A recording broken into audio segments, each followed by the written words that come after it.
നമ്മളൊരു ദിവസം നമ്മുടെ മോന് ചെറിയ കുട്ടിയായിരുന്ന സമയത്ത് ഒരു 4ാം ക്ലാസ്സിലൊക്കെ പഠിക്കുന്ന സമയത്ത് അവന് സ്കൂളിലേക്ക് ഓട്ടോറിക്ഷയിൽ ബസ്സിലാണ് പോയിരുന്നത്.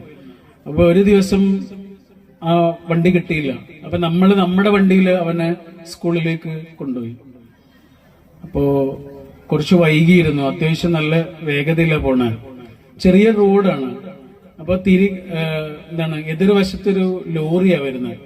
ആ ലോറിക്ക് നമ്മൾ സൈഡ് കൊടുത്ത് ലോറി നമുക്ക് സൈഡ് തന്ന് പിന്നെ അവിടെ റോഡില്ല, അത്രയും ചെറിയ റോഡാണ്. അപ്പോഴാണ് ഈ ലോറിയുടെ പിറകിലൊരു നല്ല സ്പീഡിലൊരു ബൈക്ക് വരുന്നുണ്ട്. ആ ബൈക്കിന് പിന്നെ പോകാൻ സ്ഥലമില്ലല്ലോ, നേരെ നമ്മുടെ വണ്ടിയിൽ വന്നിട്ട് കുത്തി. വണ്ടിയുടെ മുൻഭാഗം ആകെ പോയി. ആ ബൈക്കിലൊരു അമ്മയും മോനും ആയിരുന്നു. രണ്ടാള് റോട്ടിലേക്ക് മറിഞ്ഞു വീണ്. പിന്നെ അമ്മയുടെ തല ഇങ്ങനെ ലോറിയുടെ ടയറിന്റെ തൊട്ടടുത്തിരുന്നു. അങ്ങനെ അവരെ ആശുപത്രിയിലേക്ക് കൊണ്ടുപോയി. നമ്മളിങ്ങനെ നോക്കുമ്പോ വണ്ടിയുടെ മുൻഭാഗം ആകെ ഇല്ലാതായി പോയിട്ടുണ്ട്. അപ്പോ മനസ്സിങ്ങനെ ആകെ വിഷമായി. കാരണം ഇനി അത് നന്നാക്കണം, യാത്രകളൊക്കെ മുടങ്ങി. ആ സങ്കടത്തില് വണ്ടി മെല്ലെ ഇങ്ങനെ എടുത്തു പോരുക തിരിച്ച്. പതുക്കെ ഇങ്ങനെ സ്കൂളൊക്കെ ക്യാൻസൽ ചെയ്ത് ഞങ്ങൾ വീട്ടിലേക്ക് തിരിച്ചു പോരുന്ന സമയത്ത് വണ്ടിയുടെ മുൻഭാഗം കേടുവന്നതിന്റെ പേരിൽ വിഷമിച്ചിരിക്കുന്ന ഞാൻ കേൾക്കുന്നത് ഒരു കരച്ചിലാണ്. അപ്പൊ ഞാൻ നോക്കുമ്പോ നമ്മുടെ മോന പിറകിലെ സീറ്റിലിരുന്നിട്ട് കരയുന്നുണ്ട്. ഇവിടെ ഇങ്ങനെ തേങ്ങി കരയുന്നുണ്ട്. ഇവന്റെ ചുണ്ടൊക്കെ പൊട്ടിയിട്ടുണ്ട്. ചുണ്ടൊക്കെ ചോരയൊക്കെ ഉണ്ട് കാണുന്നുണ്ട്. അപ്പൊ ഞാൻ അവനോട് ചോദിച്ചു, മോനെ എന്താ വേദനയുണ്ടോ, നമുക്ക് ആശുപത്രിയിലേക്ക് പോണോ? വേണ്ടെന്ന്. മരുന്ന് എന്തെങ്കിലും തേക്കണോ? അപ്പോഴവൻ വേണ്ടെന്നാ പറയണ. ഇതൊന്നും വേണ്ട. നിനക്ക് വേദനിക്കുന്നുണ്ടോ? ഇല്ല. പിന്നെന്തിനാ കരയണമെന്ന് ചോദിച്ചു. വേദനിക്കണില്ലെങ്കിൽ പിന്നെന്തിനാ കരയണമെന്ന് ചോദിച്ചു. അപ്പൊ എന്റെ കുട്ടി എന്താ നിന്നോട് പറഞ്ഞെന്നറിയോ? അവൻ എന്നോട് പറഞ്ഞു, അപ്പാ ആ അമ്മയ്ക്ക് എന്തെങ്കിലും പറ്റിയിട്ടുണ്ടാവോ ചോദിച്ചു.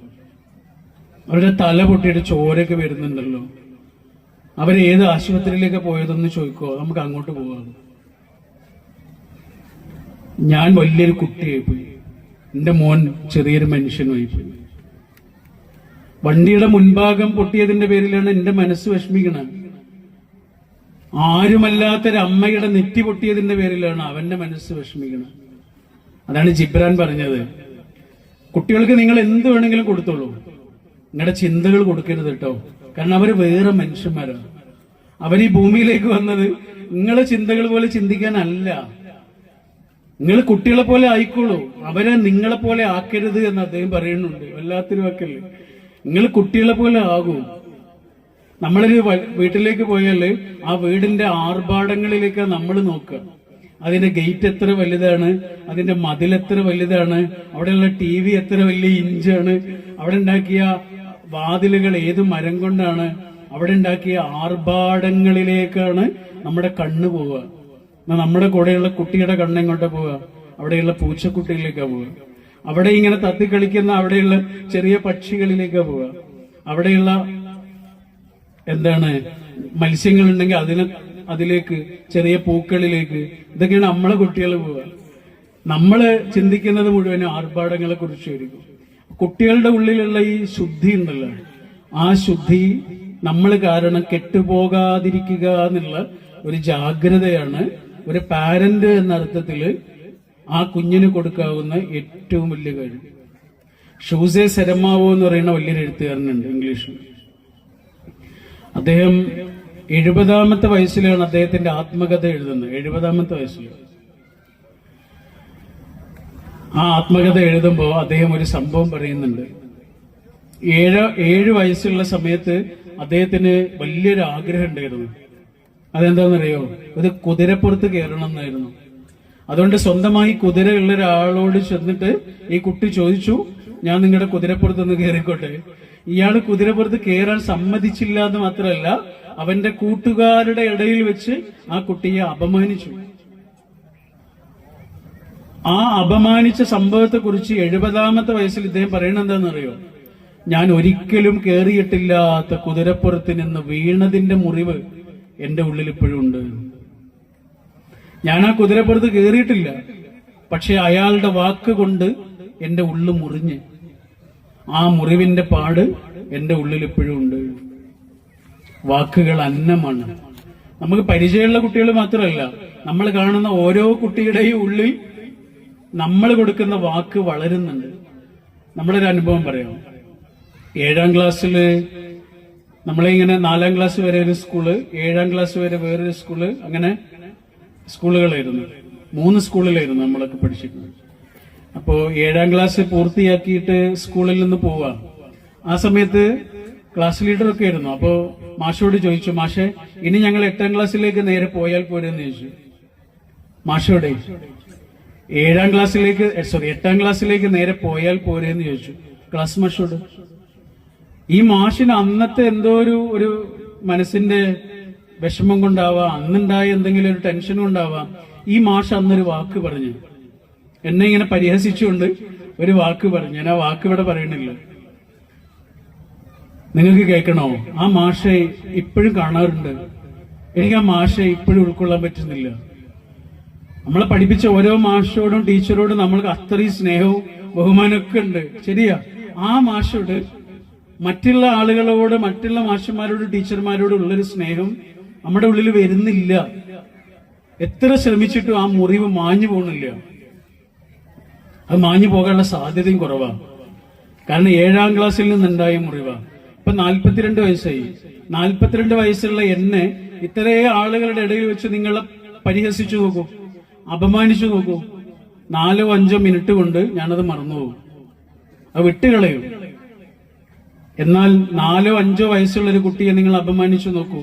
42ാമത്തെ വയസ്സിലും 60ാമത്തെ വയസ്സിലും 75ാമത്തെ വയസ്സിലും ആ മുറിവ് നീട്ടിക്കൊണ്ടേയിരിക്കും. ഒരു കുട്ടിയോട് പെരുമാറുക എന്ന് പറഞ്ഞാൽ ഒരു ചെറിയ കാര്യമല്ല. ഒരു കുട്ടിയോട് പെരുമാറുക എന്ന് പറഞ്ഞാൽ അതൊരു നിസ്സാരമായ കാര്യമല്ല. ഒരു മാഷിന്റെ കഥ വായിച്ചിട്ടുണ്ട്. മാഷ് കുറെ കാലങ്ങൾ കഴിഞ്ഞിട്ട് അദ്ദേഹത്തിന്റെ ഒരു കുട്ടിയെ കാണാം, പഠിപ്പിച്ച കുട്ടിയെ. മാഷിന് എത്ര ആലോചിച്ചിട്ടും അവനെ മനസ്സിലാവണില്ല. അവൻ മാഷോട് ഇങ്ങനെ പറയും, മാഷിക്ക് എന്നെ മനസ്സിലായില്ലേ. അവനിങ്ങനെ പറയാ, മാഷിക്ക് മനസ്സിലാകണില്ല എന്ന് പറഞ്ഞപ്പോ അവന് വിഷമയി.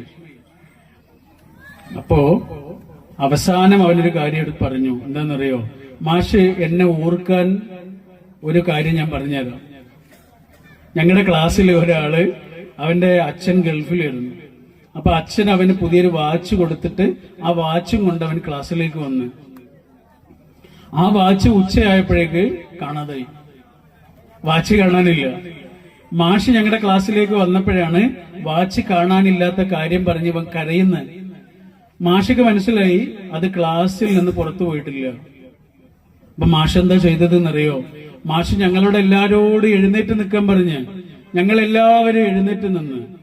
മാഷ് ഞങ്ങളോട് എല്ലാരോടും കണ്ണടച്ചു പിടിക്കാൻ പറഞ്ഞ് ഞങ്ങളെല്ലാരും കണ്ണടച്ചു പിടിച്ചു. മാഷ് ഞങ്ങളെ എല്ലാരെയും പരിശോധിച്ച് കീശയിലും ബാഗിലൊക്കെ പരിശോധിച്ച്. ഓർമ്മയില്ലേ? ആ ഓർമ്മയുണ്ട്. മാഷെ ഒരാളെ കീശയിൽ നിന്ന് അത് കിട്ടിയില്ലേ? ആ കിട്ടി, അത് ഞാനായിരുന്നു മാഷെ. ഇപ്പൊ മാഷക്ക് എന്നെ മനസ്സിലായില്ലേ എന്ന് ചോദിച്ചു. എടാ, ആ സംഭവം എനിക്ക് ഓർമ്മയുണ്ട്, പക്ഷെ നിന്നെ എനിക്ക് ഓർമ്മയില്ല. അതെന്താ മാഷെ?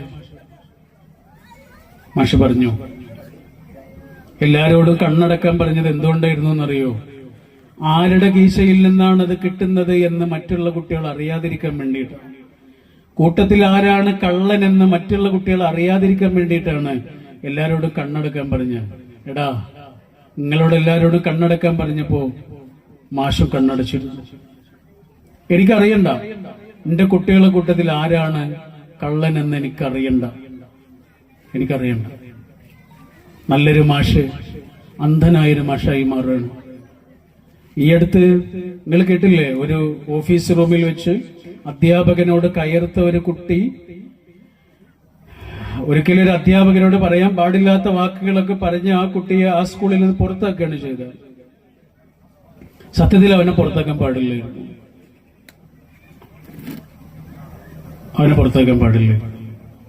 കാരണം അവനിപ്പോ എവിടെയായിരിക്കും? അവനിനി ആരായി മാറും? 100 ആടുകളെ മേച്ചുകൊണ്ട് നടക്കുന്നതിനിടയിൽ ഒരാടിനെ കാണാതായതിന്റെ കഥ പറയുന്നുണ്ട് ബൈബിളില്. 100 ആടുകളെ മേച്ചു നടക്കുന്നതിനിടയിൽ ഒരാടിനെ കാണാതായി. അപ്പൊ ഈ ഇടയൻ എന്താ ചെയ്യുന്നതെന്നറിയോ? ആ 99 ആടിനെയും ഉപേക്ഷിച്ച് ഈ ഒരാടിന്റെ പിന്നാലെ പോവാ. എന്തിനാന്നറിയോ? ആ 99 ആടുകൾക്കും കൂടെ ആളുണ്ട്. പക്ഷെ ഈ ഒരാടിന് ആരുമില്ല. അതുകൊണ്ട് എവിടെയും എത്താം. അതുകൊണ്ട് പുറത്താക്കപ്പെട്ട ആ കുട്ടിയുടെ പിറകെ പോകാൻ ആ സ്കൂളിൽ ഒരു മാഷ് വേണമായിരുന്നു. ആ മാഷിക്ക് ആ കുട്ടിയുടെ ജീവിതത്തെ ആകെ മാറ്റിമറിക്കാൻ കഴിയുന്നു. നേരത്തെ പറഞ്ഞതുപോലെ അവന്റെ ഉള്ളിലെ അത്ഭുതത്തെ തിരിച്ചറിയാൻ കഴിയുന്നു. ഭാഷ എന്ന് പറയുന്ന വലിയൊരു ഗുരു ഉണ്ടായിരുന്നു ജപ്പാനില്. പണ്ടൊക്കെ ആശ്രമം പോലെയാണല്ലോ. മാഷിന്റെ അടുത്തേക്ക് കുട്ടികൾ ഇങ്ങോട്ട് വരിക ചെയ്യാം. ഇന്ന് മാഷ് അങ്ങോട്ട് പോവുക ചെയ്യാം. ഇന്ന് അറിവും കൊണ്ട് മാഷ് അങ്ങോട്ട് പോവുക ചെയ്യാം. പണ്ടൊക്കെ അറിവ് തേടി ആളുകൾ ഇങ്ങോട്ട് വരിക ചെയ്തിരുന്നു. അങ്ങനെ മാഷിന്റെ കൂടെ കുറെ കുട്ടികള് താമസിച്ച് പഠിക്കുന്നുണ്ടായിരുന്നു. അപ്പൊ ആ കൂട്ടത്തിൽ ഒരു കുട്ടി പിന്നെ മറ്റുള്ള കുട്ടികളുടെ സാധനങ്ങളൊക്കെ മോഷ്ടിക്കും. അപ്പൊ മറ്റുള്ള കുട്ടികളെല്ലാരും മാഷ് അടുത്ത് വന്നിട്ട് പറഞ്ഞു, മാഷെ ഇങ്ങനെ ഒരു പ്രശ്നമുണ്ട്, ഇപ്പൊ മോഷ്ടിക്കുന്നുണ്ട്, അതുകൊണ്ട് ഞങ്ങൾക്ക് വലിയ ബുദ്ധിമുട്ടുണ്ട്. അവൻ ഇനിയും എന്തെങ്കിലും മോഷ്ടിച്ചാൽ മാഷ് അവനെ പുറത്താക്കണം. മാഷ് പറഞ്ഞ് ഞാൻ ആലോചിക്കാം. പറഞ്ഞതുപോലെ തന്നെ അവൻ വീണ്ടും മോഷ്ടിച്ചു. അപ്പൊ ഈ കുട്ടികളെല്ലാരും മാഷിന്റെ അടുത്ത് വന്നിട്ട് പറഞ്ഞു, മാഷെ അവൻ വീണ്ടും മോഷ്ടിച്ചിട്ടുണ്ട്, അതുകൊണ്ട് അവനെ ഇവിടുന്ന് പുറത്താക്കണം പറഞ്ഞു. മാഷ് ഇങ്ങനെ ആലോചിച്ചിട്ട് പറഞ്ഞു, ഇല്ലടാ പറ്റൂല, അവനെ പുറത്താക്കാൻ പറ്റൂല പറഞ്ഞു. അപ്പൊ അവര് പറഞ്ഞു, എന്നാ ഞങ്ങളൊക്കെ ഇവിടുന്ന് പോകും എന്ന് പറഞ്ഞു. മാഷ് എന്താ പറഞ്ഞെന്നറിയോ? നിങ്ങളെല്ലാരും പോയിക്കോളൂ, അവനെ ഞാൻ വിടൂല. കാരണം നിങ്ങൾ പുറത്തു പോയാൽ എനിക്ക് യാതൊരു പേടിയില്ല. നിങ്ങൾക്ക് സത്യവും അസത്യവും മനസ്സിലായിട്ടുണ്ട്. അവനിപ്പോഴത് മനസ്സിലായിട്ടില്ലടാ, അവിടെ ഞാൻ അവനെ പുറത്തു വിടൂല. ആ സ്കൂളിലെ മുഴുവൻ കുട്ടികളും പുറത്തു പോയാലും ഈ കുട്ടിയെ പുറത്തു വിടാൻ പാടില്ല. കാരണം ഇവൻ അങ്ങോട്ട് വന്നത് പാഠപുസ്തകത്തിലുള്ളത് പഠിക്കാൻ വേണ്ടി മാത്രമല്ല, അവനൊരു പുതിയ മനുഷ്യനാകാൻ വേണ്ടി വന്നതായിരുന്നു. ഞങ്ങൾക്കതിന് പറ്റില്ല എന്ന് പറഞ്ഞിട്ട് പുറത്താക്കാനാണെങ്കിൽ അങ്ങനെ ഒരു കലാലയത്തിന് പ്രസക്തി ഇല്ലാതായി മാറും. ഒരു മനുഷ്യനെ മാറ്റാനുള്ള ഒരു സങ്കേതമാണ് ഒരു വിദ്യാലയം എന്ന് പറയുന്നത്. എല്ലാ മാഷന്മാരൊന്നും വേണ്ട, ഒരൊറ്റ മാഷ് മതിയായിരുന്നു. ആ കുട്ടിയുടെ പിന്നാലെ പോയി അവനെ മാറ്റിമറിക്കാൻ. പണ്ടൊരു കുട്ടിയുടെ കഥ വായിച്ചിട്ടുണ്ട്. പണ്ടൊക്കെ നമ്മൾ ഈ കണക്ക് ഹോംവർക്ക് ഉണ്ടാവുമല്ലോ, ഇങ്ങനെ വീട്ടിൽ നിന്ന് എഴുതി കൊണ്ടുവന്ന് ക്ലാസ്സിൽ ഇങ്ങനെ അട്ടിയായി വെച്ചിരുന്നില്ലേ? ഇപ്പൊ അങ്ങനെ ഉണ്ടോന്ന് എനിക്കറിയില്ല, നമ്മൾ മാഷല്ല. കുട്ടികളെല്ലാരും ഇങ്ങനെ നോട്ട് ബുക്ക് ഇങ്ങനെ അട്ടിയായി കൊണ്ടുവന്ന് വെച്ച് മാഷ് വന്നിട്ട് അതിങ്ങനെ ഓരോന്ന് പരിശോധിക്കുക. കണക്കാണല്ലോ, അപ്പൊ കുട്ടികളൊക്കെ ഇങ്ങനെ പേടിച്ചു വറക്കുക. ഇതിൽ നിന്ന് ഒരു ബുക്ക് ഇങ്ങനെ പരിശോധിക്കുന്നതിനിടയിൽ മാഷിന്റെ മുഖമൊക്കെ മാറുന്നുണ്ട്. അതിലെന്തോ ഒന്ന് മാഷ് കണ്ടിട്ടുണ്ട്. അപ്പൊ ആ പുസ്തകം എന്റേതാണ് എന്ന് തിരിച്ചറിഞ്ഞ ആ കുട്ടി പേടിക്കാൻ തുടങ്ങി. പഠിച്ചവന് എന്താണ് ആ പ്രശ്നം എനിക്ക് മനസ്സിലാവില്ലല്ലോ, എന്റെ ബുക്കാണല്ലോ അത്. ആ കുട്ടിക്ക് എന്തായാലും ഒരു ബേജാറുണ്ടാവുമല്ലോ. മാഷ ആ കുട്ടിയോട് എഴുന്നേറ്റ് നിൽക്കാൻ പറഞ്ഞു. ആ കുട്ടി എഴുന്നേറ്റ് നിന്ന് ആകെ വെറുക്കുന്നുണ്ടായിരുന്നു. മാഷിങ്ങനെ ആ കുട്ടിയെ അടുത്തേക്ക് വിളിച്ചു, എന്നിട്ടിങ്ങനെ കാണിച്ചു കൊടുത്തു. അപ്പോഴാണ് അവളിങ്ങനെ ശ്രദ്ധിക്കുന്നത്, കണക്ക് എഴുതേണ്ട സ്ഥലത്ത് അവൾ എഴുതി വെച്ചത് 2 വരി കവിതയാ. ഏതോ ഒരു ഹാലില് ഒരു കവിത വന്ന ആ കവിത ആ സൈഡിൽ എഴുതി വെച്ചിട്ടുണ്ട്. കണക്കിന് പകരം കവിത എഴുതിയ കുട്ടിയെ മാഷിങ്ങനെ അടുത്തേക്ക് വിളിച്ച് അത് ഉറക്കെ ചൊല്ലാൻ പറഞ്ഞു. ആ കുട്ടി ഉറക്കെ ചൊല്ലി, പേടിച്ചു വരച്ച് അതിങ്ങനെ ഉറക്കെ ചൊല്ലി. കുട്ടികളെല്ലാരും ഇങ്ങനെ പിന്നെ അന്താളിച്ച് നിൽക്കുകയാണ്, ഇതെന്താണ് സംഭവം. മാഷെന്താ പറഞ്ഞതെന്നറിയോ? എല്ലാരും കൈയടിക്കൂ. കുട്ടികളെല്ലാരും കൈയടിച്ചു. കണക്കെഴുതേണ്ട സ്ഥലത്ത് കവിത എഴുതിയിട്ട് ആ പെൺകുട്ടിയുടെ പേര് പറഞ്ഞാൽ ഒരുപക്ഷെ നിങ്ങൾക്ക് മനസ്സിലാവും. ആ പെൺകുട്ടിയുടെ പേര് സരോജിനി നായിഡു എന്നാണ്. ഇന്ത്യയുടെ വാനമ്പാടി എന്നാണ് പറയുക. ഗാന്ധിജിയുടെ കൂടെ സ്വാതന്ത്ര്യ സമരത്തിൽ സജീവമായി സാന്നിധ്യമായിരുന്ന ധീരയായ കവയത്രിയായ ഒരു ധീരദേശാഭിമാനിയായി മാറിയ സരോജിനി നായിഡു ആണ്. ഇതാണ് മാഷ്. പാഠപുസ്തകത്തിലുള്ളത് പഠിപ്പിക്കാനല്ല മാഷ്. അതിന് AI വന്നാലും അതിന് കഴിയും അല്ലേ? പണ്ടൊക്കെ നമ്മള് ഹെൽമെറ്റ് ഇട്ടിരുന്നെന്ന് നോക്കിയിരുന്നത് റോഡിന്റെ സൈഡിൽ പോലീസ് ഇല്ലല്ലോ. കുറച്ചു കാലം കഴിഞ്ഞാൽ ഇനി ക്ലാസ് റൂമിലേക്ക് വന്ന് പഠിപ്പിക്കുന്നത് മാഷാകണമെന്നില്ല, AI ആയിരിക്കും. AI വന്ന് പാഠപുസ്തകത്തിലുള്ളത് പഠിപ്പിച്ചു പോകും. പാഠപുസ്തകത്തിലുള്ളത് മാത്രം പഠിപ്പിക്കുന്ന മാഷ് കുറച്ചു കഴിഞ്ഞാൽ ഇല്ലാതാകും. എന്നാൽ പാഠപുസ്തകത്തിന് അപ്പുറത്തുള്ളത് പഠിപ്പിക്കുന്ന മാഷ് AI വന്നാലും നിലനിൽക്കും. എന്റെ മുന്നിലിരിക്കുന്ന 28 കുട്ടികൾക്കും 28 ജീവിതമാണ് എന്ന് തിരിച്ചറിയുന്ന മാഷ് നിലനിൽക്കും.